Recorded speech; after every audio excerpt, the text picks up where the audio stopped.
নিত্যপণ্যের বাজারের খবর জানাতে দর্শক এই মুহূর্তে নোয়াখালী থেকে সরাসরি যুক্ত হচ্ছেন সহকর্মী মামলা সুজন।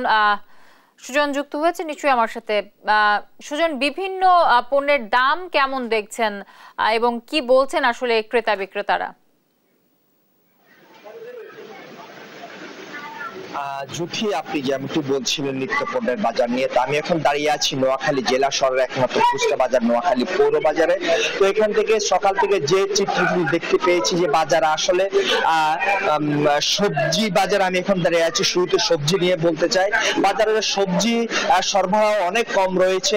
বিক্রেতারা অভিযোগ করে বলছেন যে একদিকে গত 2 দিন আগে মাত্র ঈদ শেষ হলো, আর আরেকদিকে গতকাল রাত থেকে প্রচুর বৃষ্টি হচ্ছে নোয়াখালীতে। তো এই বৃষ্টির কারণে অথবা ঈদ ভাঙার কারণে যে সবজির সরবরাহ, যে স্থানীয়ভাবে যে সরবরাহটা আসতো, এই সবজির সরবরাহ কমে যাওয়ায় সবজির দাম আজকে থেকে হঠাৎ করে বেড়ে গেছে। অপরদিকে অন্যান্য জেলা থেকে যেসব সবজি আসতো সেগুলো না আসায় হঠাৎ করে আজকে সবজির দাম বাড়তির দিকে রয়েছে।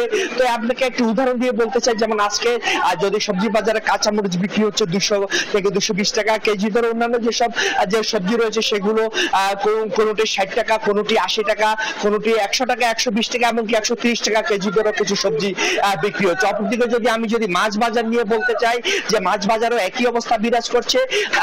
লোনা পানির মাছ, মিঠা পানির মাছ বা সামুদ্রিক পানির মাছ সরবরাহ কম থাকায় বাজারে আজকে মাছের বাড়তি দাম রয়েছে।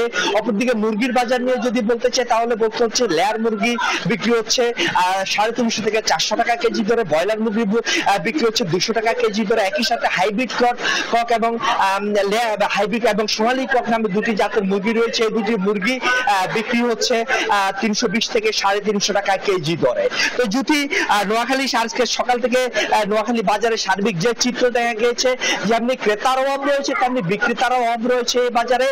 অথবা ধারণা করা হচ্ছে একদিকে ঈদ শেষ হলো, আরেকদিকে বৃষ্টির কারণে ক্রেতা এবং বিক্রেতা দুটির অভাব রয়েছে বাজারে। যদি হচ্ছে নোয়াখালী থেকে আমার কাছে সর্বশেষ। নোয়াখালী থেকে মাওলা সুজন যুক্ত হয়েছিলেন।